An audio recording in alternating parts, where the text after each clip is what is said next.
compartir pues otra semana más con ustedes y recordando, ¿verdad? Que el correo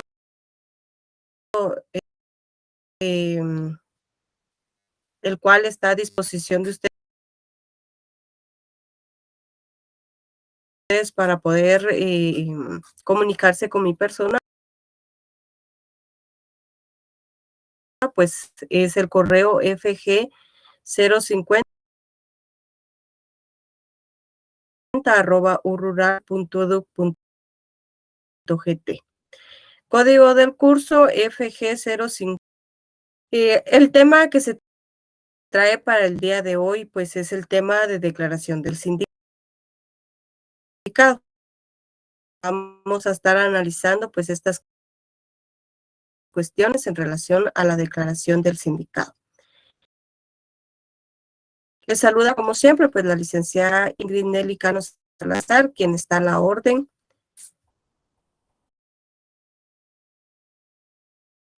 Para es muy importante dentro del proceso penal, por esa razón vamos a estar pues analizando los artículos que establece nuestro Código Procesal Penal. Bien, vamos a pasar a identificar nuestro objetivo de clase. Y el objetivo para esta clase número 4, pues es que el estudiante de Universidad Rural de Guatemala, en esta formación profesional que está recibiendo, pues pueda conocer de esas diligencias que deben realizarse en una primera declaración, especialmente, ¿verdad? Esas resoluciones que pueden, por lo tanto, pues vamos a estar analizando estas cuestiones, ¿verdad? Referentes a este tema. Bien, entonces vamos a iniciar con nuestro tema de hoy en cuanto a esa primera declaración.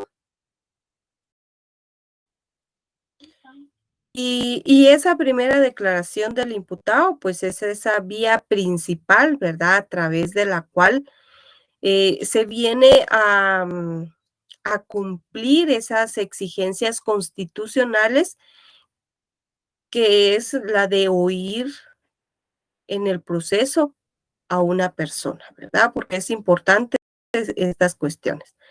También este acto pues es una de las bases del derecho de defensa, ¿verdad? Que contiene ese artículo número 12 de nuestra Carta Magna. La declaración pues es una herramienta del imputado para poder ejercitar su defensa en el proceso penal.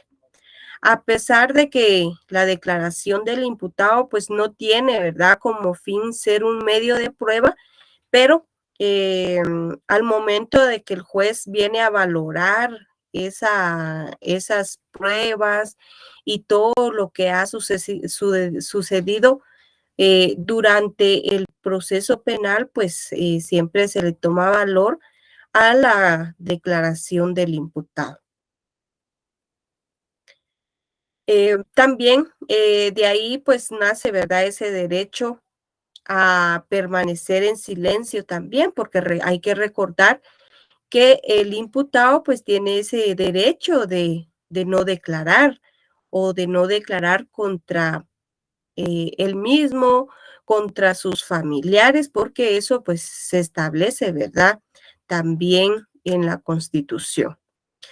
Derivado pues de esta primera declaración surgen ciertos derechos que le asisten al aprendido o detenido, que nos da a conocer nuestra Constitución Política de la República de Guatemala. Es importante mencionar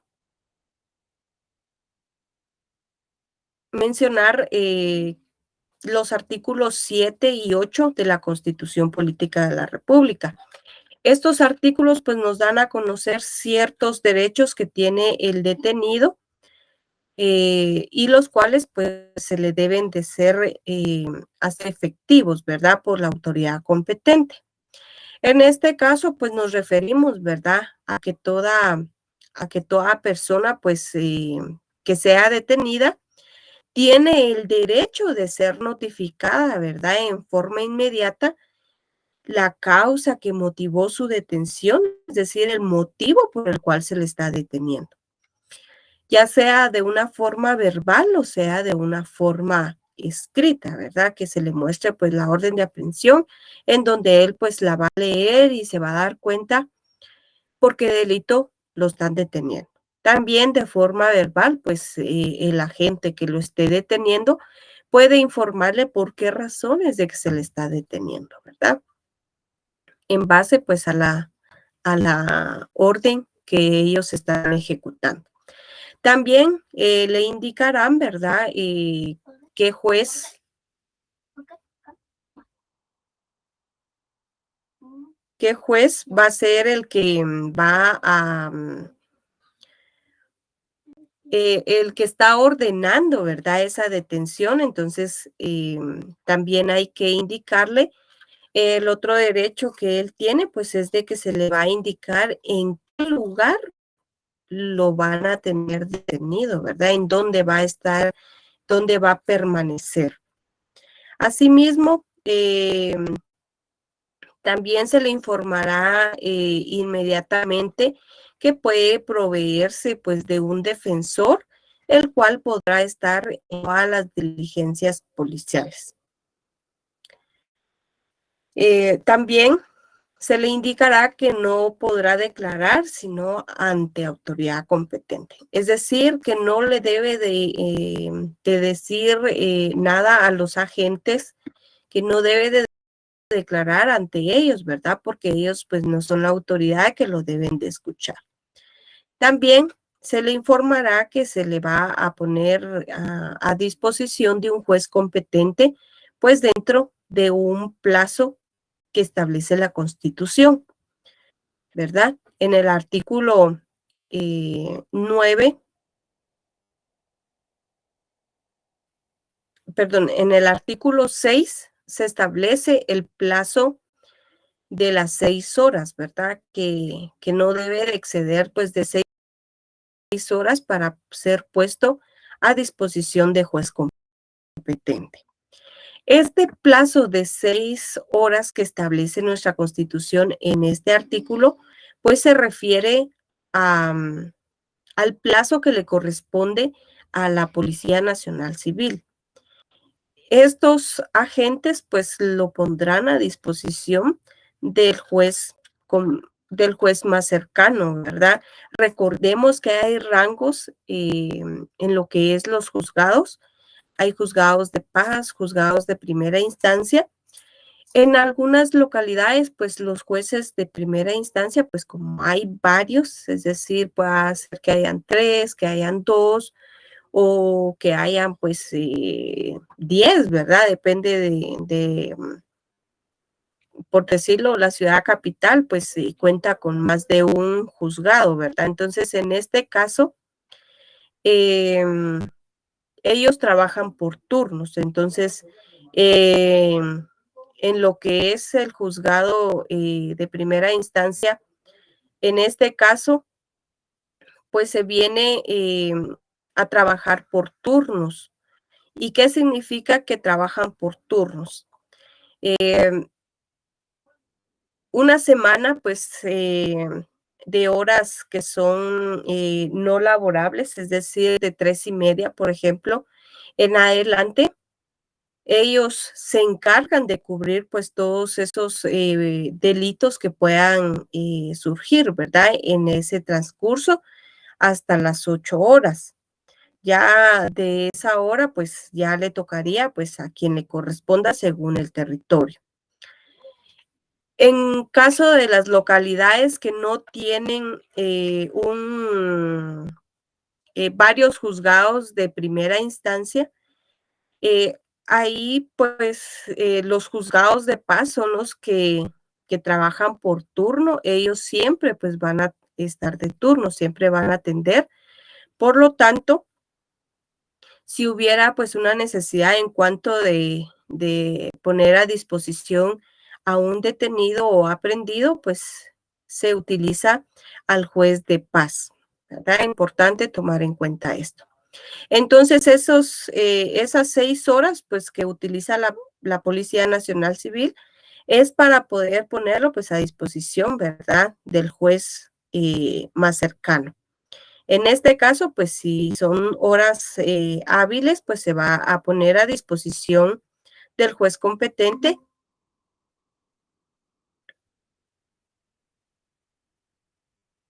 Del juez competente. Si en caso, pues, no se pone, ante el juez competente, es porque está fuera del horario y el único que se encuentra, ¿verdad? Para no violentarle el derecho a ponerlo a disposición del juez, se pone a disposición, pues, del juez de paz. También el artículo 9 de la Constitución Política de la República nos establece, ¿verdad?, un plazo de 24 horas. Este plazo de 24 horas es contado, pues, desde su aprehensión. Este plazo le corresponde, pues, al juez, ¿verdad?, que ya es competente para conocer de ese delito que se ha cometido.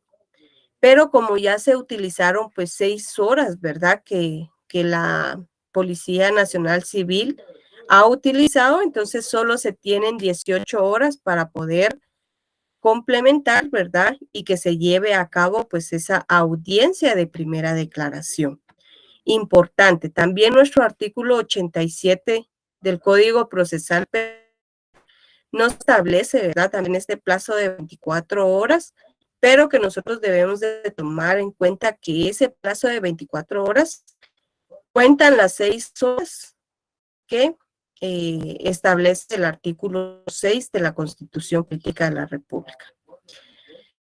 También es importante, ¿verdad?, recordar que en Guatemala, pues, los juzgados tienen siempre bastante trabajo y por esa razón, pues, a veces no, no se, no se lleva en ese plazo, pues, lo que es la primera declaración. Pero ellos, en base a eso, se justifican para poder escuchar, ¿verdad? Porque si un juez ya tiene, pues, ocupado todo el día para, por ejemplo, las audiencias, ¿verdad?, correspondientes, no puede dejar a otros sin una audiencia para poder escuchar a este, ¿verdad? Entonces, por esas razones de que se va a fijar, se le hacen ver sus derechos, se le permite que se constituya, pues, un abogado como su defensor y se procede, ¿verdad?, a asignarle día y hora para la celebración de esta audiencia de primera declaración. Es importante que nosotros, pues, tomemos en cuenta, ¿verdad?, que esta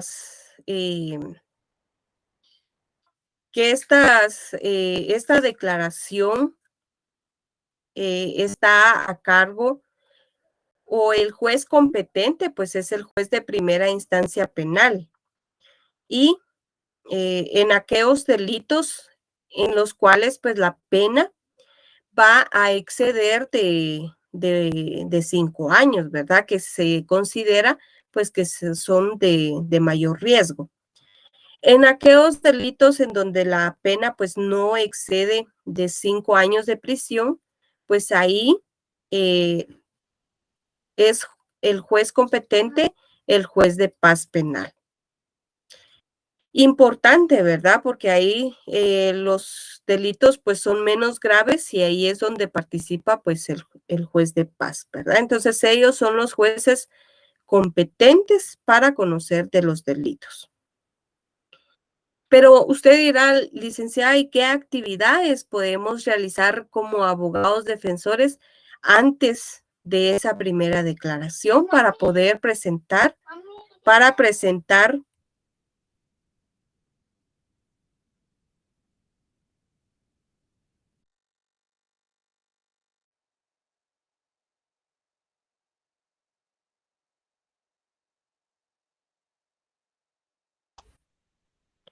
perdón, em, como les decía, eh, hay ciertas actividades previas, ¿verdad?, a la primera declaración. Es decir, que usted como abogado debe de entrevistarse de una forma libre y privada, pues con su defendido, ¿verdad? Porque y entonces, si usted no habla con él, si usted no lo conoce, si usted no le pregunta, entonces, ¿cómo va a saber usted los hechos, verdad? No es lo mismo que se lo diga, pues, por ejemplo, un oficial o familiares. eh, si el que mejor conoce los hechos, pues es su defendido, ¿verdad? Su cliente. Entonces, es importante que usted tome en cuenta eso, que usted pues debe de entrevistarse y ese derecho de poderse entrevistar eh, de una forma libre y privada pues con su cliente es un derecho establecido, ¿verdad?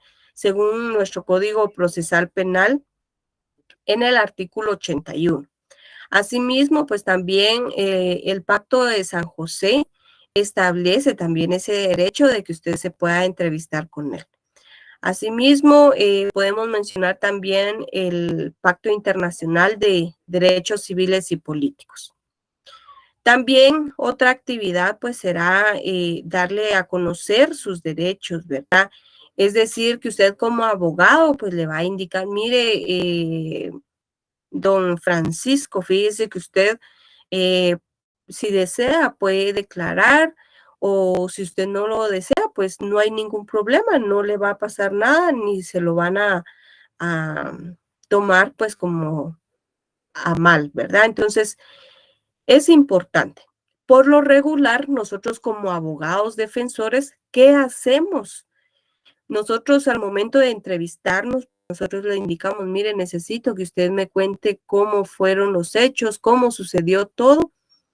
Quiero que sea sincero conmigo para que yo pueda defenderlo. Si usted no es sincero, pues yo no lo puedo defender, no le voy a poder dar una defensa que sea apropiada.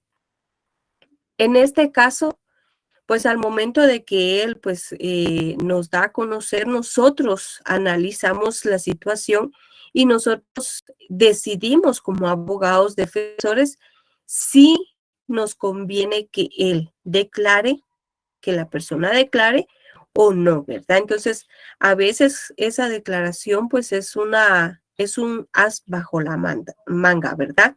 ¿Por qué? Porque a veces pues nos beneficia, pero en otro momento del proceso penal. En este momento aún no.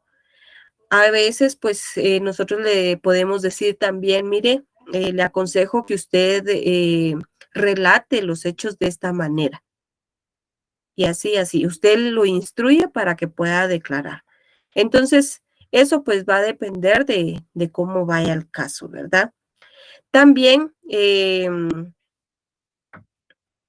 esa información pues que usted le solicita al sindicado le ayuda, ¿verdad? Para poder respaldar los argumentos que se van a presentar en la primera declaración, ¿verdad? Y que sirvan para su defensa técnica.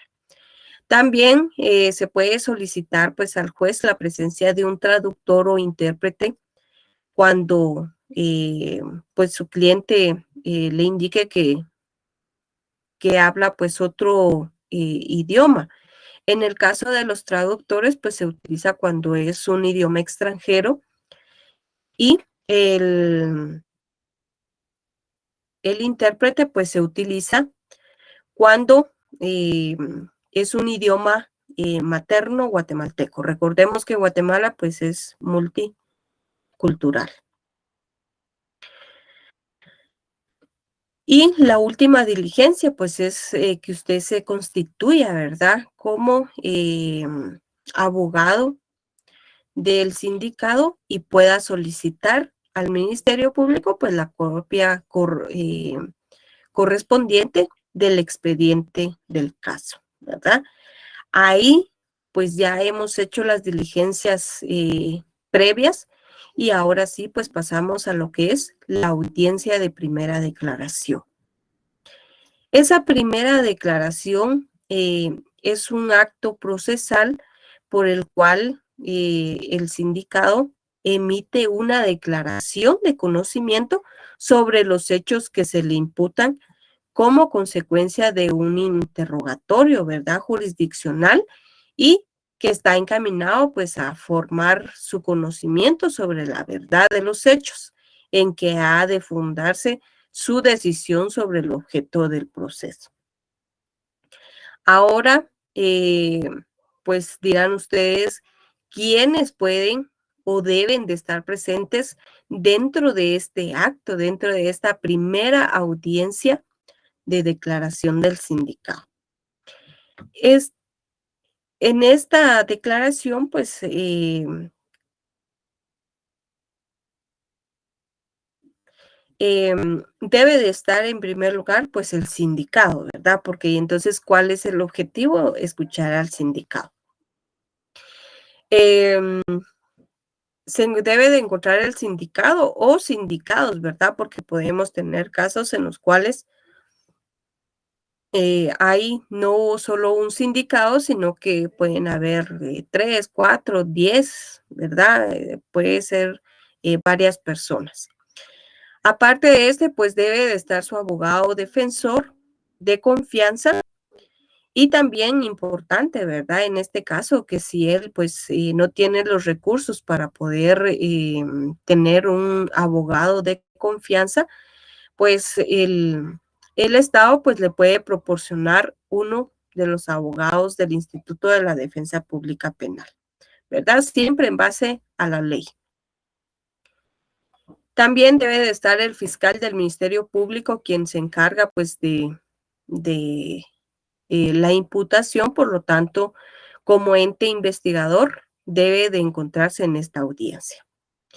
También puede encontrarse presente, pues, lo que es el querellante o las partes civiles, si muestran, pues, su anuencia al sindicato para ello. Ahora sí, pues, vamos a pasar, ¿verdad?, a lo que es el desarrollo de esa audiencia de primera declaración del sindicato. Esta pues la encontramos nosotros regulado el desarrollo en lo que son los artículos 81 y 82 del Código Procesal Penal. Ahí nos da a conocer, ¿verdad?, que se inicia la audiencia. En algunos juzgados pues todavía se tiene este protocolo de poder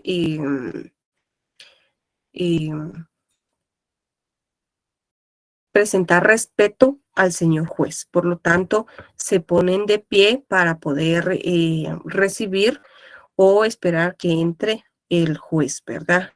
Entonces, en algunos juzgados de algunas localidades, pues ya no se lleva esto a cabo, ¿verdad? Pero en otras sí, entonces va a variar dependiendo de la localidad.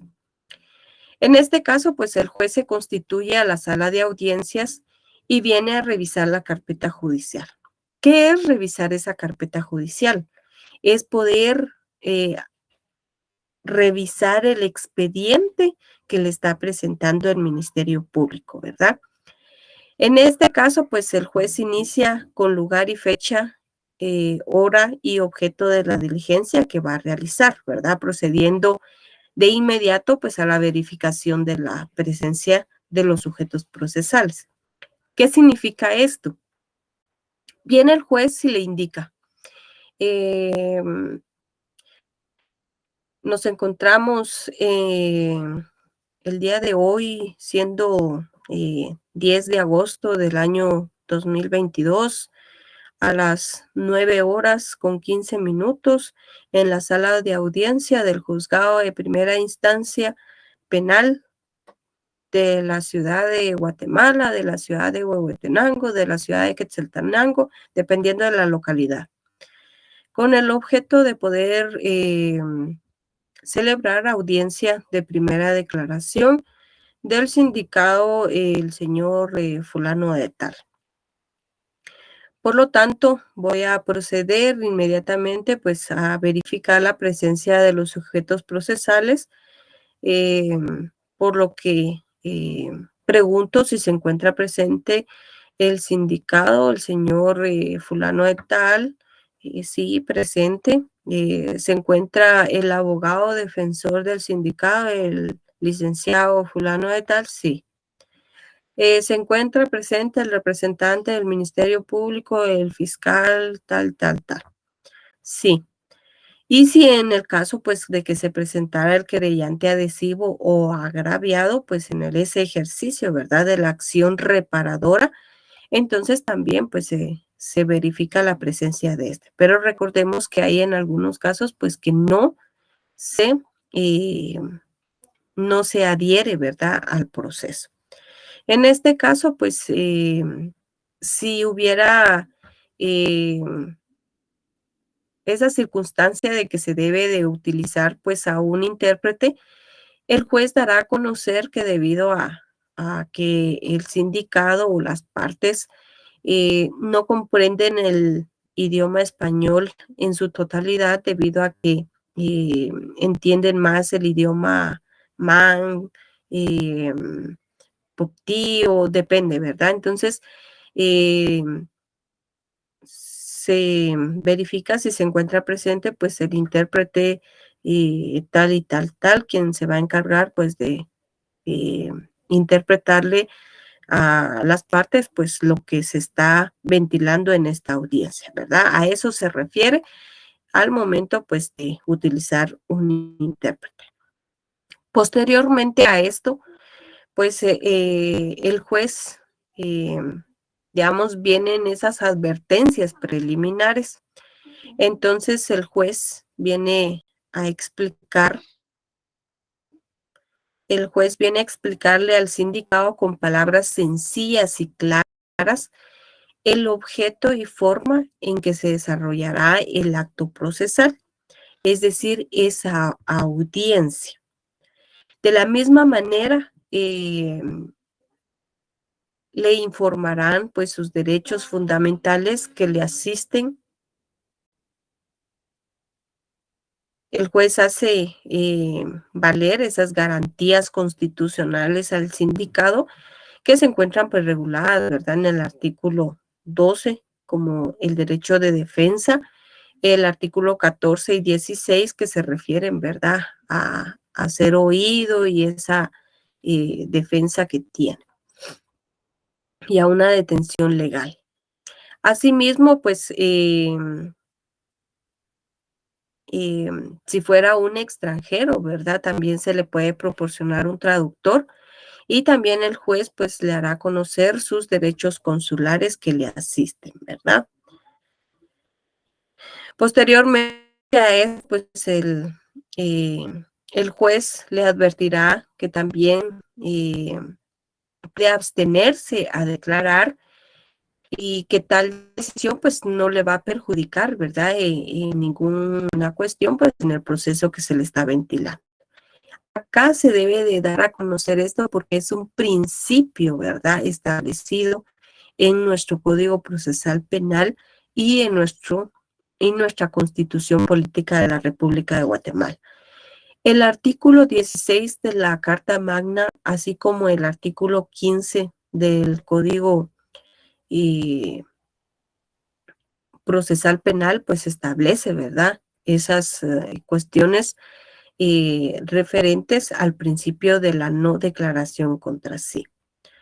Asimismo, el juez le pedirá al sindicado que proporcione su nombre completo, su edad, su estado civil, esa profesión u oficio que realiza, la nacionalidad, la fecha y lugar de su nacimiento, eh, su domicilio, su residencia, si hubiera, pues, el nombre del cónyuge, de sus hijos y de aquellas personas, ¿verdad?, que vivan con él.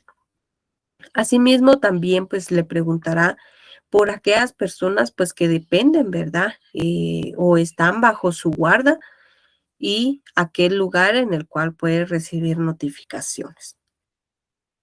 El juez procede, después de haber tomado los datos, personales, pues, también, le indica que se procederá a la imputación pues de los hechos.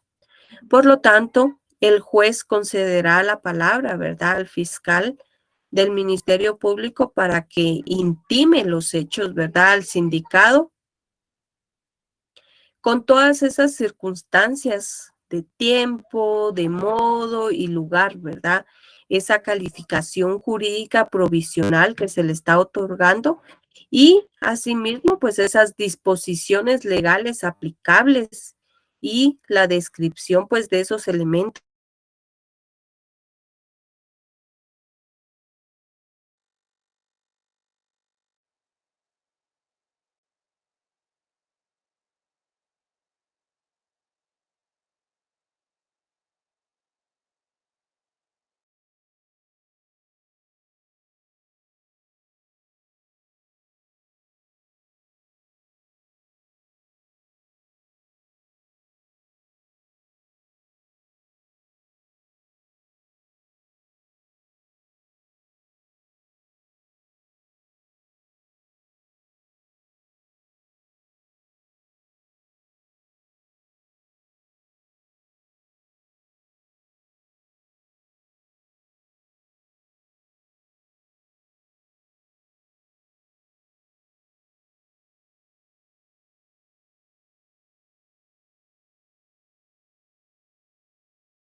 Bájale volumen.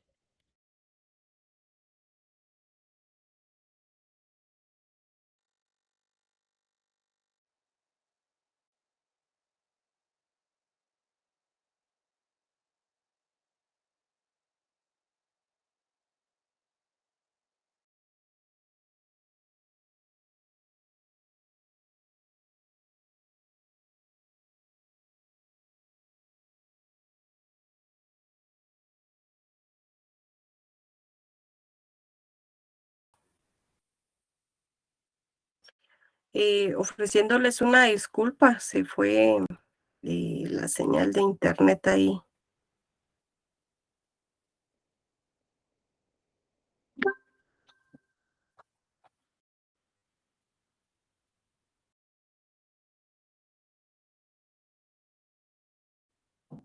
Bueno, entonces vamos a continuar em,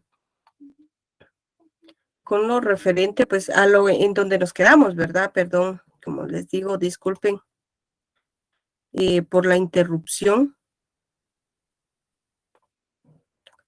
Pasa es de que está lloviendo em, acá, entonces puede ser que por eso hubo un bajón de, de internet. Bueno, como les indicaba, ¿verdad?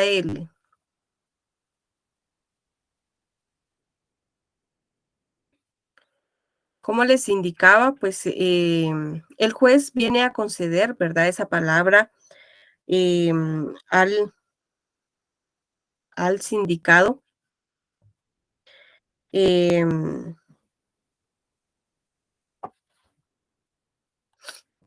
Al Ministerio Público, perdón, para que éste, pues, se encargue, ¿verdad?, de de imputarle, pues, o de intimarle, pues, los hechos al Ministerio Público. En este caso, pues, ya, intimados, pues, esos, hechos al sindicado, el juez concederá, pues, la palabra al sindicado para que éste, pues, pueda declarar, ¿verdad? También, para que pueda indicar que no desea, declarar y asimismo también, ¿verdad? En el caso de que sí desea declarar, pues el juez le va a otorgar ese tiempo necesario para poder, hacer la declaración libremente. Demos el caso que sí ha aceptado el sindicado, em, declarar.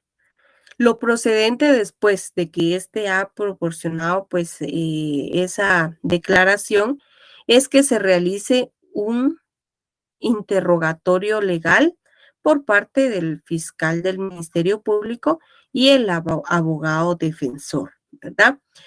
También, pues, en los casos de donde se ha adherido, el querellante, pues, también tiene derecho el querellante, pues, a realizarle preguntas.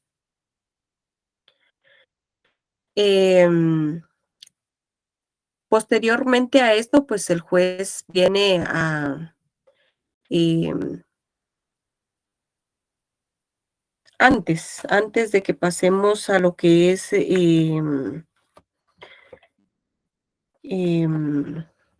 la el siguiente paso. Es importante el artículo 85. Es importante que nosotros lo tomemos en cuenta. El artículo 85 nos establecen los métodos prohibidos para la declaración. Acá en este artículo nos dan a conocer que al momento de que el sindicado vaya a prestar esa declaración, el juez lo va a amonestar, no lo va a protestar. Solo se protesta pues a los testigos.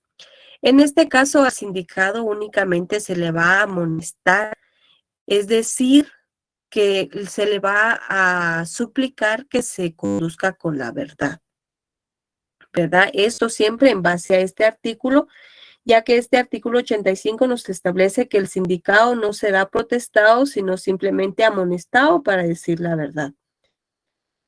Tampoco será sometido a ninguna clase de coacción, amenaza o promesa.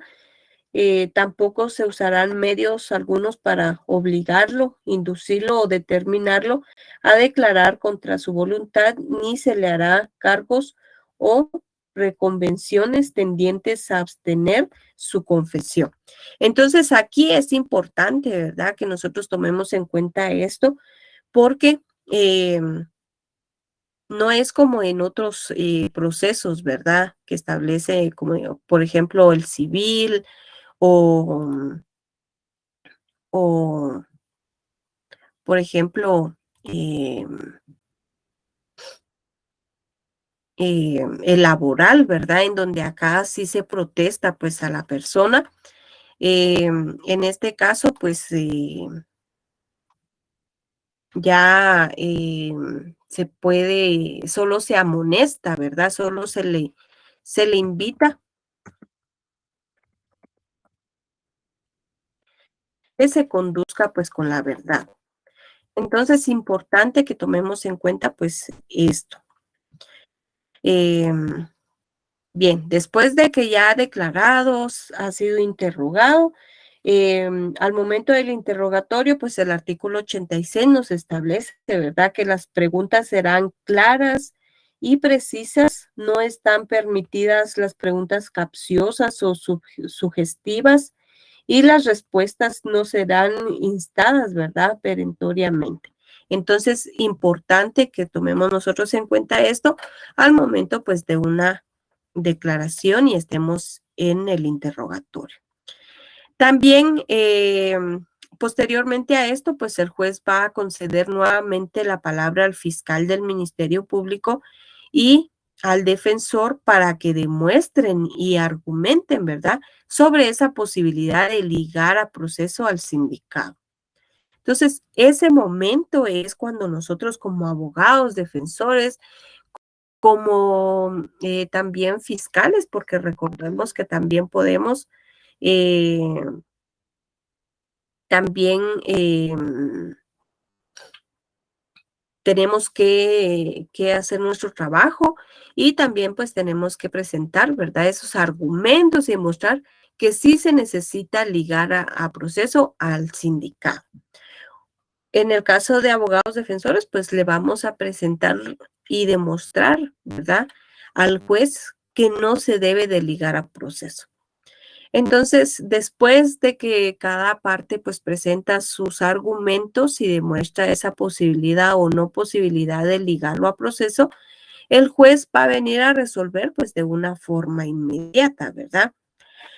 También en este momento pues se pueden solicitar, ¿verdad?, que se utilicen esas medidas que nosotros vimos la semana pasada, ¿verdad?, como son las medidas desjudicializadoras. Este es el momento oportuno para poder solicitarlas.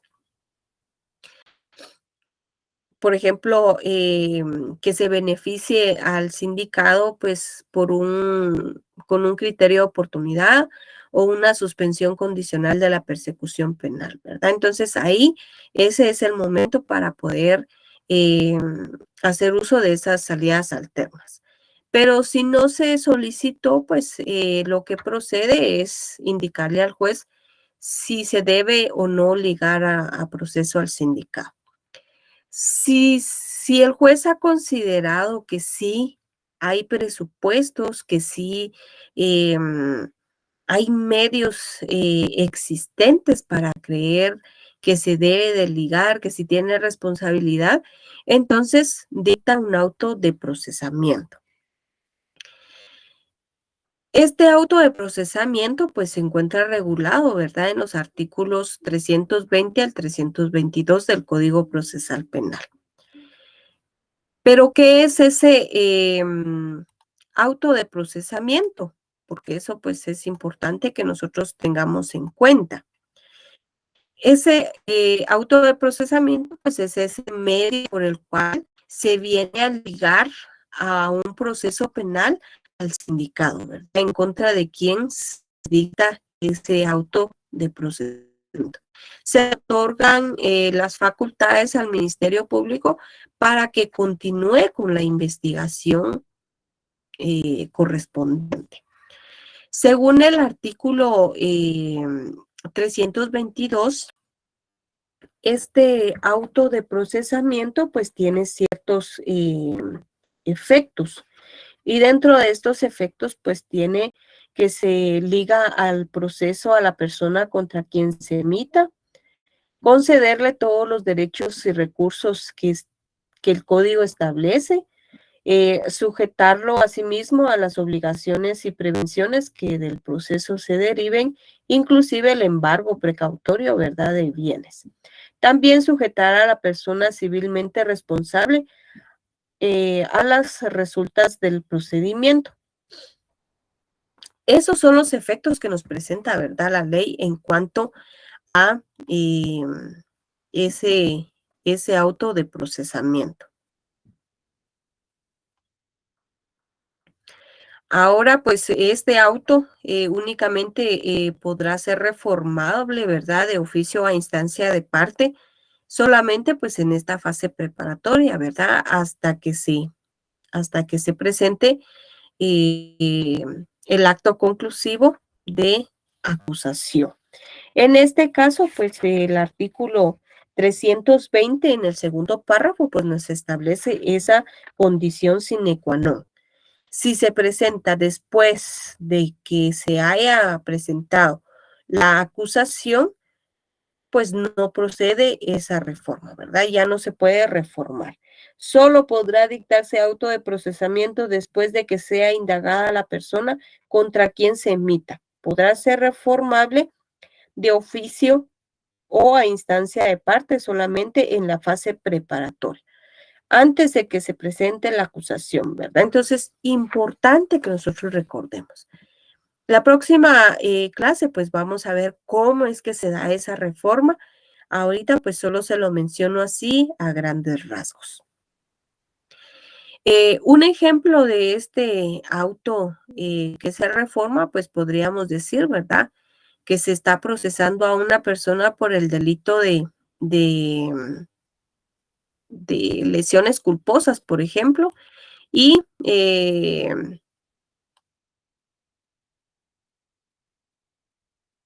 y se va a, se muere pues esa persona, ¿verdad? A la cual se le ocasionaron pues las lesiones culposas, ¿verdad? Entonces, en este sentido, em, el Ministerio Público pues puede solicitar, ¿verdad?, la reforma de ese auto de procesamiento con el objeto pues de que se cambie el delito de lesiones culposas por el delito de homicidio culposo. Ahora bien, ¿qué pasa si no se tienen pues esa evidencia, esos elementos de convicción necesarios para que el juez dicte ese auto de procesamiento? ¿Qué pasa? A nosotros como abogados defensores, pues es lo que más solicitamos, ¿verdad? Nosotros le exponemos que no hay esos medios suficientes para poder em,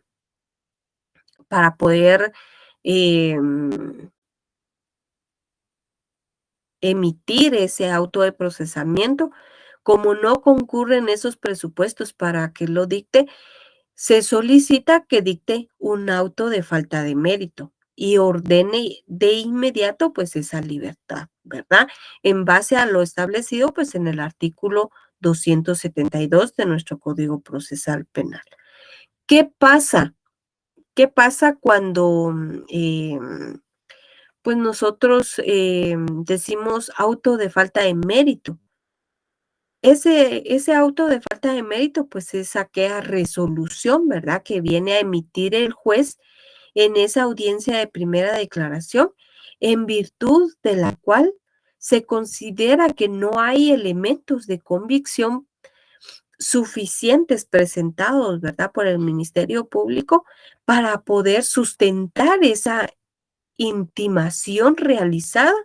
No hay evidencias, no hay indicios racionales suficientes para creer que el sindicado, es decir, nuestro cliente, provisionalmente ha participado, es responsable, es culpable, pues, del hecho que se le está imputando.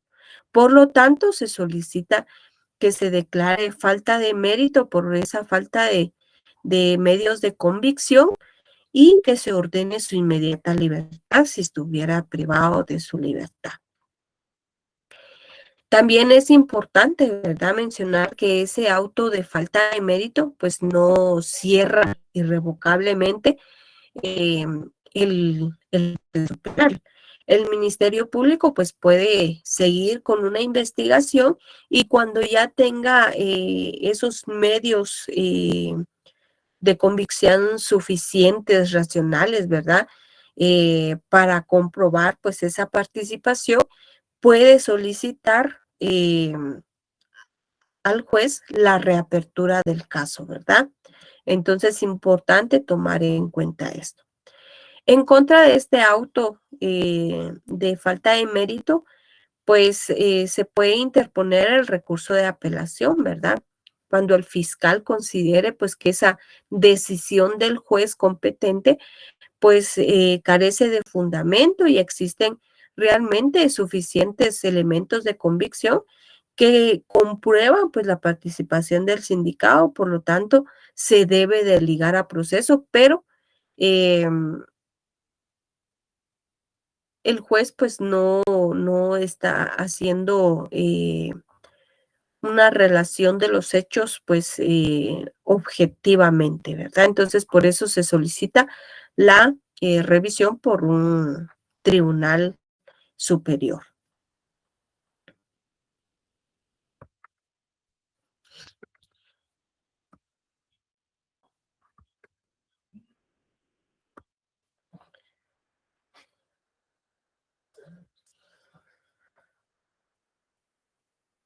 Bien, entonces ya se ha resuelto. Demos el caso que sí se liga proceso al sindicado, entonces en este caso, pues el siguiente paso es que el juez decida ventilar y decidir pues lo referente a las medidas de coerción. Es decir, que el juez va a conceder nuevamente la palabra tanto al fiscal del Ministerio Público como al abogado defensor. ¿Para qué? Para que éste pues argumente en relación a estas medidas de coerción. ¿Y qué medidas de coerción tenemos? Pues tenemos el auto de prisión preventiva, auto de medidas sustitutivas. Entonces, el juez va a resolver en forma inmediata. Pero, ¿qué es esa prisión preventiva? Pues va a ser ese estado, ¿verdad? De privación de la libertad que el órgano jurisdiccional pues viene a imponerle a un procesado, ¿verdad? Durante la sustanciación del proceso. Cuando viene a atribuírsele pues ese delito, ¿verdad? Que se le ha imputado. Esta resolución del auto de prisión preventiva pues es la resolución que más le afecta al sindicado, ¿verdad? Porque ya no tiene libertad de poderse mover de un lugar hacia otro, ya que se queda pues recluido dentro de un centro de detención, ¿verdad? Entonces, eh, por lo tanto, nosotros como abogados defensores, pues luchamos por que se le otorgue un, que se le otorgue pues ese auto de medidas sustitutivas, ¿verdad? Entonces, para el otorgamiento de esas medidas sustitutivas a favor del sindicado, pues el juez debe de tomar en cuenta que se desvanezca o se haya superado pues ese peligro de fuga que se encuentra pues en el artículo 262 de nuestro Código Procesal. Asimismo, pues que también el peligro de obstaculización para la averiguación de la verdad también haya sido superado, ¿verdad? Según el artículo 263 del Código Procesal Penal. Importante mencionarles, ¿verdad? Que en la práctica pues usted dirá, ¿y cómo se va a desvanecer ese peligro de fuga, esa obstaculización, ¿verdad? Ese peligro a la obstaculización. Pues nosotros los abogados defensores lo que debemos de hacer es presentar ciertos documentos como lo es las cartas de recomendación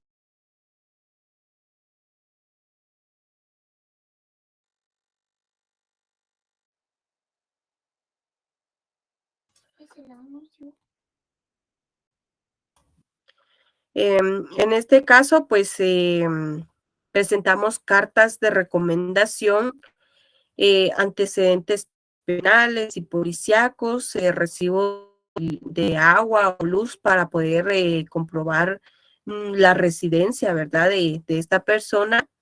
Cartas laborales, ¿verdad? También es importante. Si fuera casado, pues la certificación de matrimonio. Si tiene hijos, pues certificaciones de los hijos de nacimiento.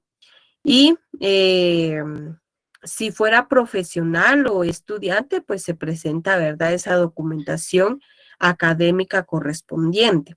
Entre otros, ¿verdad? Hay muchos documentos, pues, que se utilizan como estrategia, ¿verdad? Para poder demostrar esas cuestiones. También es importante que se tome en cuenta que para poder gozar de estas medidas, pues no debe de, de estar, pues, el delito comprendido dentro de las prohibiciones, ¿verdad? Que establece el artículo 264. En este caso,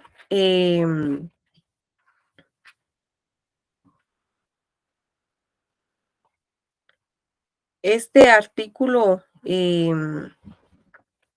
264, pues establece que en aquellos delitos como el homicidio doloso, el asesinato,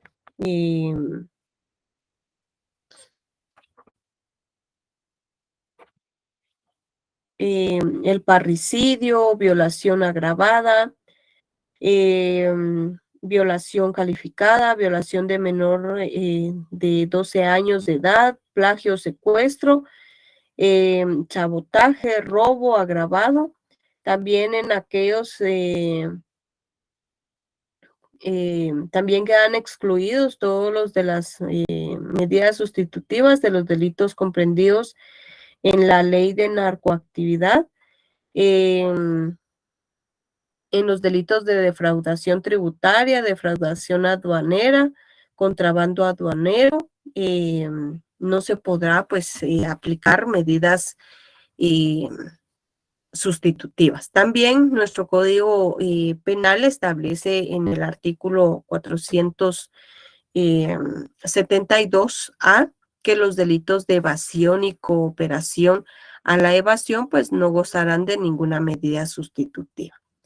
Ahora bien, ¿qué medidas sustitutivas pues tenemos reguladas? Pues tenemos tanto patrimoniales como personales, y dentro de estas pues tenemos lo que es el arresto domiciliario. ¿Y qué abarca este arresto domiciliario?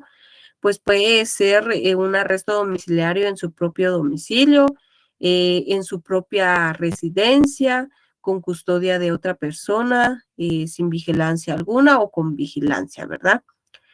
También tenemos la obligación, pues, de someterse al cuidado o vigilancia, pues, de una persona, quien informa al tribunal.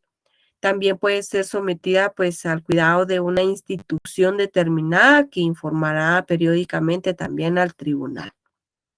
También tenemos lo que es la obligación de presentarse periódicamente ante un tribunal a audiencia que se designe, ¿verdad?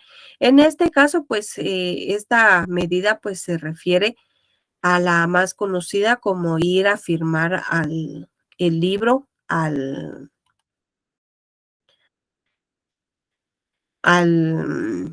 juzgado. Yo sé que ustedes pues han escuchado que a veces pues le dicen, mire, es que fíjese que yo tengo que ir a firmar, por ejemplo, cada del 1 al 5 o del 1 al 10 de cada mes, ¿verdad? Entonces a eso se refiere pues esta medida sustitutiva, que es para poder asegurar la presencia eh, de esta persona en las audiencias que se desarrollen en el proceso penal.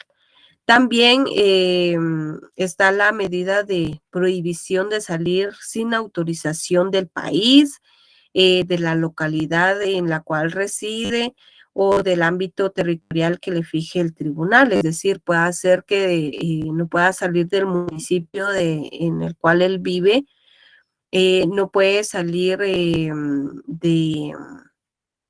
del departamento ni del país, ¿verdad? A eso se refiere. La prohibición de concurrir pues a determinadas reuniones, visitar ciertos lugares, ¿verdad? También la prohibición pues de comunicarse con personas determinadas, por ejemplo, el agraviado, la víctima, los familiares de estos agraviados, ¿verdad? Eh, Porque ahí pues se violan pues los derechos de la víctima. Y la última pues es la presentación, ¿verdad? De una caución económica adecuada por el propio imputado o por otra persona mediante depósito de dinero, valores, una constitución de prenda o hipoteca, embargo o entrega de bienes o fianza, ¿verdad? De una o más personas idóneas. En este caso, pues se refiere a que se le fija pues una caución, por ejemplo, dependiendo, ¿verdad? Del delito de unos 5,000 quetzales, de 10,000 quetzales, de 30,000, de 50,000, de 1,000,000, dependiendo pues de la gravedad del delito, ¿verdad? Entonces, en este caso, se le fija que la debe de pagar, ¿verdad? Si no la pudiera pagar, pues todavía la ley da la opción de que puede constituir una hipoteca o una prenda o se puede realizar pues una fianza, ¿verdad? Para poder prestar esa caución. Bueno, ahí ya se ha decidido, ¿verdad? Lo referente a a esa medida y se le ha fijado pues ya sea prisión preventiva o eh, lo que es una medida sustitutiva.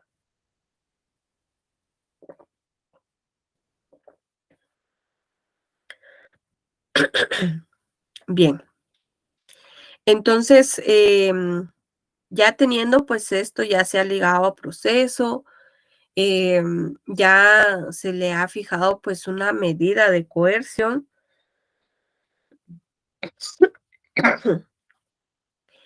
Se procede a tratar lo referente al plazo para la investigación.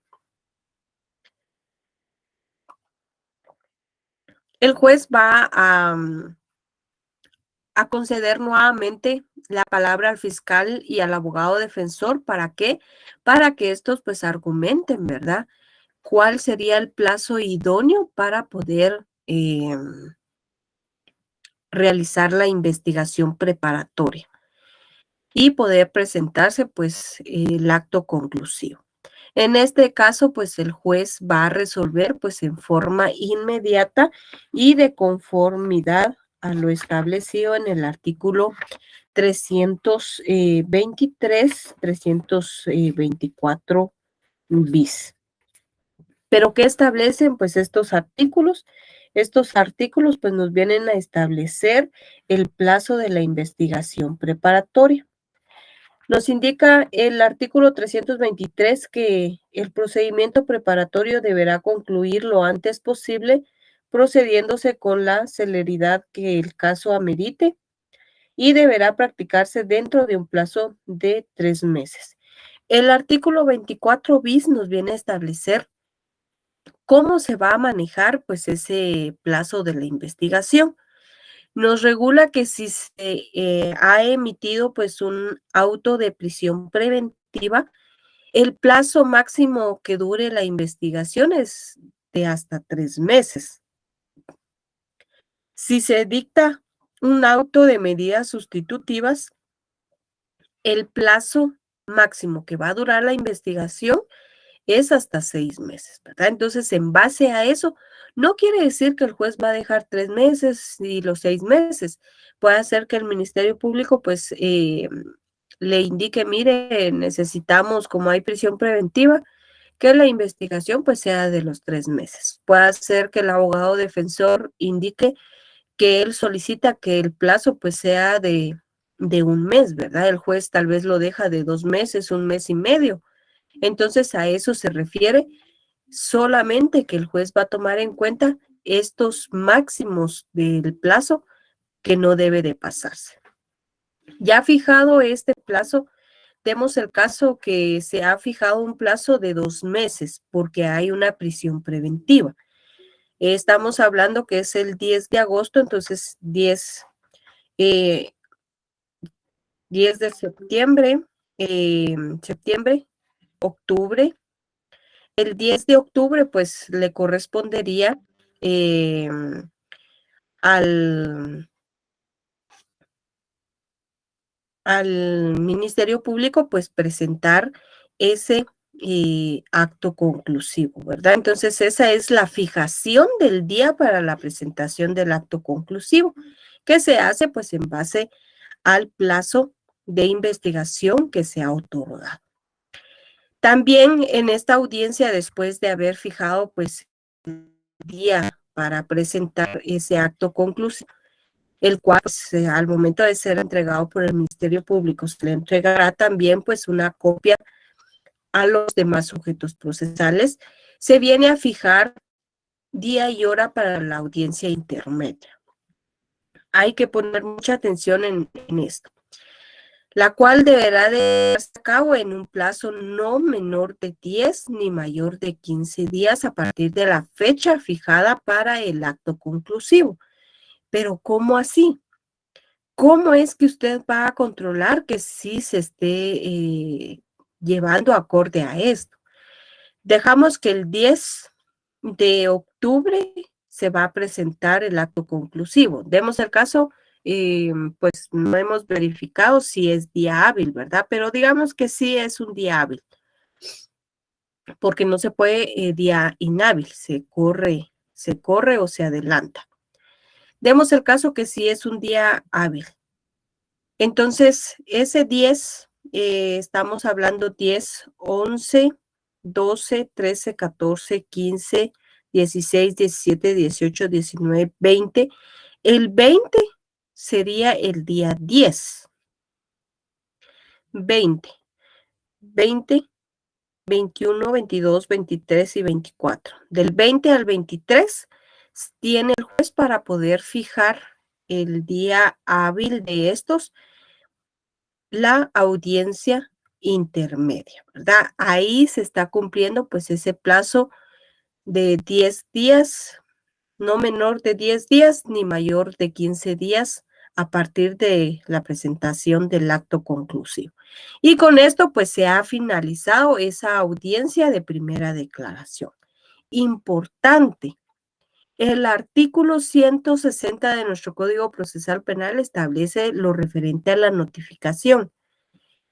El juez da a conocer que se ha dado por finalizada la audiencia y se procede pues a preguntarle a las partes si quedan debidamente notificadas en cuanto a los plazos, audiencias fijadas y todas las resoluciones resueltas y dictadas en dicha audiencia, declaración.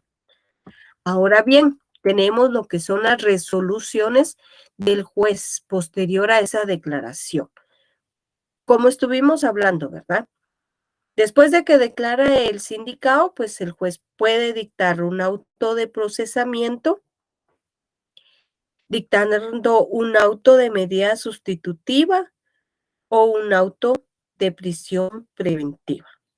Pero si no dicta un auto de procesamiento, el juez puede dictar un auto de falta de mérito. Entonces, estas son las resoluciones que el juez dicta posterior a la declaración. Medidas de coerción y medidas sustitutivas. ¿Qué es una medida de coerción? Son esos actos que vienen a limitar la libertad de una persona con el objeto de resguardar, ¿verdad?, la ley penal. Las medidas de coerción personal solo se justifican si sirven a los objetivos y fines del proceso penal, ¿verdad?, en base al principio constitucional de un juicio previo, que se encuentra pues establecido en la Carta Magna, ¿verdad? En el artículo 12. También hay que tomar en cuenta que esas medidas de coerción pues tienen como fin poder asegurar, ¿verdad?, la presencia del imputado en el proceso penal, ¿verdad? Y poder impedir esa obstaculización de la averiguación de la verdad. Nuestra legislación pues establece en el artículo 254 se inician lo que son las medidas de coerción. Ahí se establecen, ¿verdad?, cuáles son las que se pueden utilizar, y tenemos lo que es la presentación espontánea. Es la primera que se nos presenta en el artículo 254. Quien considere, ¿verdad?, que puede estar sindicado en un proceso penal podrá presentarse ante el Ministerio Público y pedir ser escuchado, nos indica este artículo. ¿Qué significa? Que hay algunas personas pues que dicen, mire, licenciado, licenciada, necesito que usted pues me verifique si yo tengo algún proceso, alguna denuncia, entonces podrá usted averiguar. Vamos y preguntamos, dice que necesito información, soy el abogado del señor fulano de tal, y se necesita pues saber si él tiene algún proceso acá en el Ministerio Público. En el Ministerio Público pues nos dan a conocer de que él tiene un proceso pues por robo, por, bueno, distintamente, ¿verdad? O por amenazas. Entonces, en ese momento, ¿cuál es su función? Su función es poderle decir, mire, necesitamos para que el juez, pues, debido a la clase de delito, mire esa presentación, esa voluntad que usted tiene de hacerse responsable de esos actos que le están atribuyendo y que vamos a comprobar, pues, que no son verdaderos. Entonces, venimos y hacemos una presentación espontánea. Esto le ayuda para que no lo dejen en prisión, para que no piense el juez de que hay un peligro de fuga, de que ahí pues terminamos, ¿verdad? Suspendemos ese peligro de fuga y obstaculización con esa presentación, ¿verdad? Entonces, importante eso. También se encuentra lo que es la citación. Hay una denuncia y se procede pues a citar al sindicado para escucharlo en primera declaración. Importante que usted como abogado le diga, mire, es importante que usted se presente. No debe de decir, no voy a ir. Es importante que usted se presente. La conducción, pues se deriva de la citación. Se niega el sindicado a presentarse a la primera declaración, el juez ordena la orden de aprehensión, es decir, la conducción por la fuerza pública, ¿verdad? Entonces, importante porque eso pues ya nos limita a poder solicitar medidas de coerción.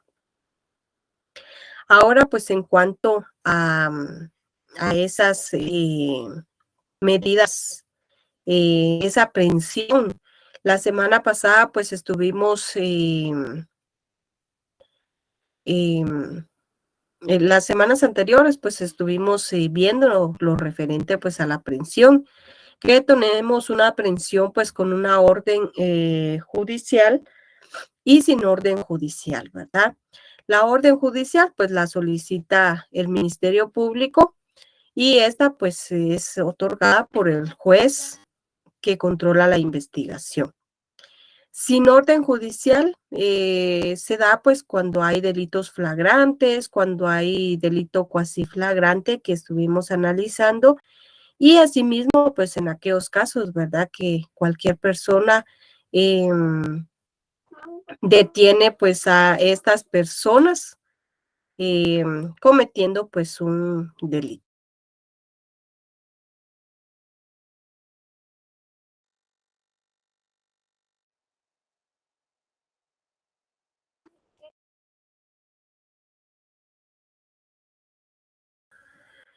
Entonces, como les indicaba, pues hay personas, por ejemplo, grupos que se organizan en las comunidades y patrullando, como le denominan ellos, pues detienen a alguien que está cometiendo un delito, pero posteriormente lo entrega a la autoridad competente.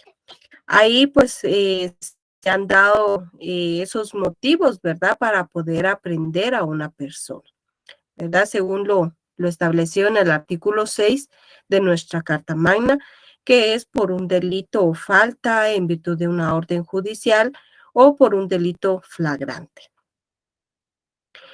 Entonces, dentro de esas medidas posteriores a la declaración del sindicado, como vimos en el desarrollo de la audiencia, pues tenemos, ¿verdad?, lo que es la medida de prisión preventiva, que es la privación, ¿verdad?, de esa libertad de una persona que se encuentra pues ordenada por un juez, ¿verdad?, en un establecimiento distinto a los establecimientos en los cuales pues se tienen a los condenados por un delito. ¿Cuándo se otorga pues esta medida de prisión preventiva? Cuando existe pues el hecho punible, ¿verdad? Y hay indicios racionales que dan a conocer esa responsabilidad penal del imputado. También cuando hay existencia pues de ese peligro de fuga o de obstaculización a la averiguación de la verdad. ¿Qué es ese peligro de fuga? Pues es el peligro, ¿verdad? De que el imputado pues evada su comparecencia ante la justicia, ¿verdad? Y que no se le pueda enjuiciar, porque recordemos que no se puede enjuiciar a una persona ausente. El peligro de obstaculización, pues es la posibilidad de que el sindicado dificulte la investigación mediante la afectación por sí mismo o a través, pues, de terceros, ¿verdad?, de los medios de prueba que se puedan presentar.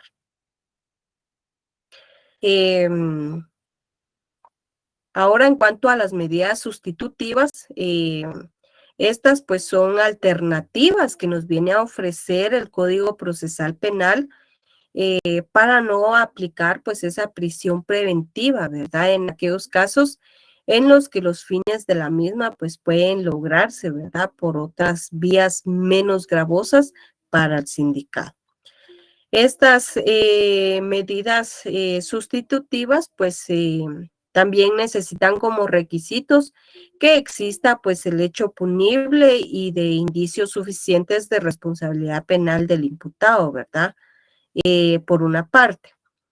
Y por otra parte, pues que no exista o que se suspenda o que podamos pues indicar, ¿verdad?, que no hay peligro de fuga o de obstaculización a la averiguación de la verdad.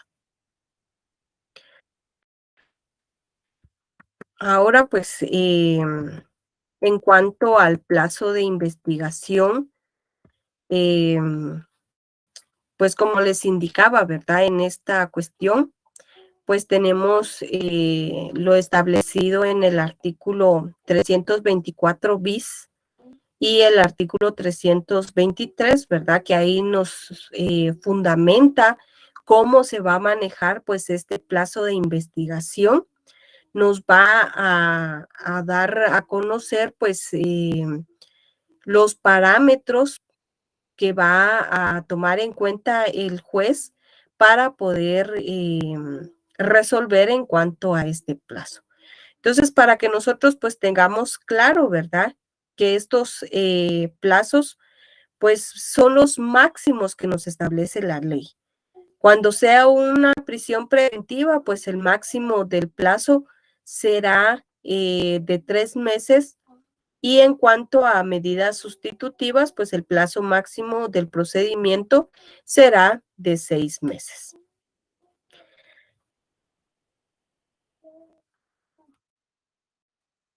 Bien, entonces antes de finalizar, pues yo quisiera también darles a conocer algo importante, ¿verdad? Porque son cuestiones que nosotros debemos de tomar en cuenta, ¿verdad?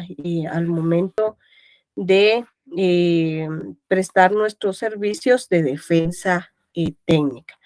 ¿Qué es esa defensa técnica? Pues es el abogado defensor, ¿verdad? El abogado que va a venir a defender pues a un sindicado.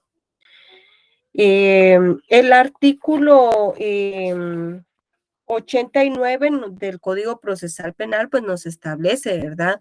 La forma en la cual pues se va a tratar de desarrollar esa audiencia de primera declaración cuando son varios sindicados, porque es importante, ¿verdad? Que nosotros tomemos en cuenta de que en este caso de que sean pues varios los sindicados, se van a tener pues por separado, ¿verdad? Distanciados para que no se puedan comunicar y se va a llevar la audiencia, se va a pasar a declarar pues a uno de primero, después al otro, y si, por ejemplo, si son 5, pues así sucesivamente, ¿verdad? Pero tratando de que estos pues no tengan comunicación antes de la declaración, ¿verdad? Ya cuando ellos han declarado, pues ya se encuentran todos presentes para poder continuar con los puntos a tratar, que es si se ligan a proceso, si se les dicta medidas de coerción, de prisión preventiva o medidas sustitutivas, ¿verdad? Entonces es importante que nosotros pues tomemos en cuenta esta regulación del artículo 89. También es importante mencionarles que el imputado pues no podrá ser defendido simultáneamente, ¿verdad? Por más de 2 abogados. Es decir, que únicamente pues pueden hacer uso de 2 abogados por sindicado, ¿verdad? Entonces, si en el caso de que hayan, por ejemplo, 3 sindicados, cada uno podría tener 2 abogados, ¿verdad? Pero pues es muy raro, ¿verdad? Que esto pase, ya que, ya que la mayoría pues no cuenta con los recursos necesarios para poder realizar esto, ¿verdad? Entonces, yo creo que esto es lo que queda compartirles. Entonces, importante también el artículo 272. El artículo 272 nos establece, ¿verdad?, lo referente pues a la falta de mérito. Si no concurren los presupuestos para dictar auto de prisión preventiva, el tribunal declarará falta de mérito y no aplicará ninguna medida de coerción, ¿verdad? Esto es lo que nos da, es la facultad de pedir que se libere, que se deje en libertad pues a nuestro cliente, ¿verdad? Entonces, importante. Las medidas de coerción pues se encuentran establecidas del artículo 254 al artículo 269. Bien, entonces las preguntas que tenemos para el día de hoy, ya que hemos finalizado pues el contenido de esta clase número 4, son las siguientes. Pregunta 1. ¿Cuáles son las circunstancias que se deben intimar al sindicado por parte del fiscal en la audiencia de declaración? Pregunta número 2. ¿En qué consiste la falta de mérito? Pregunta 3. ¿Cuál es el plazo máximo que puede durar la investigación de una persona que fue ligada a proceso y con prisión preventiva?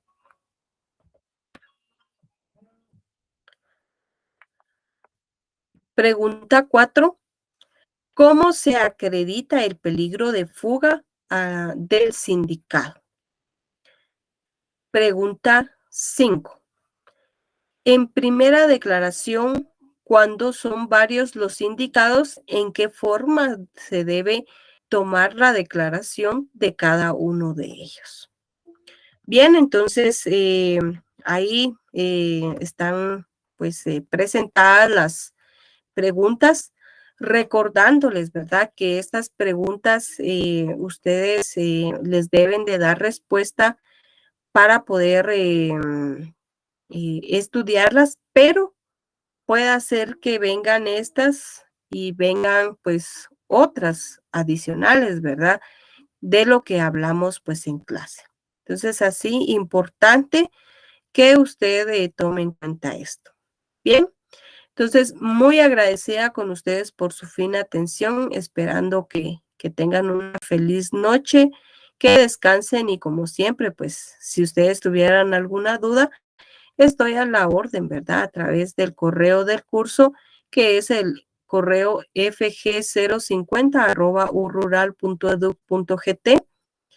Ahí a través de este correo, pues estoy a la orden. Bien, entonces les deseo que finalicen esta semana pues con éxitos y muchas bendiciones. Asimismo, pues que tengan un buen fin de semana de antemano. Cuídense mucho y nos vemos el próximo miércoles. Hasta pronto.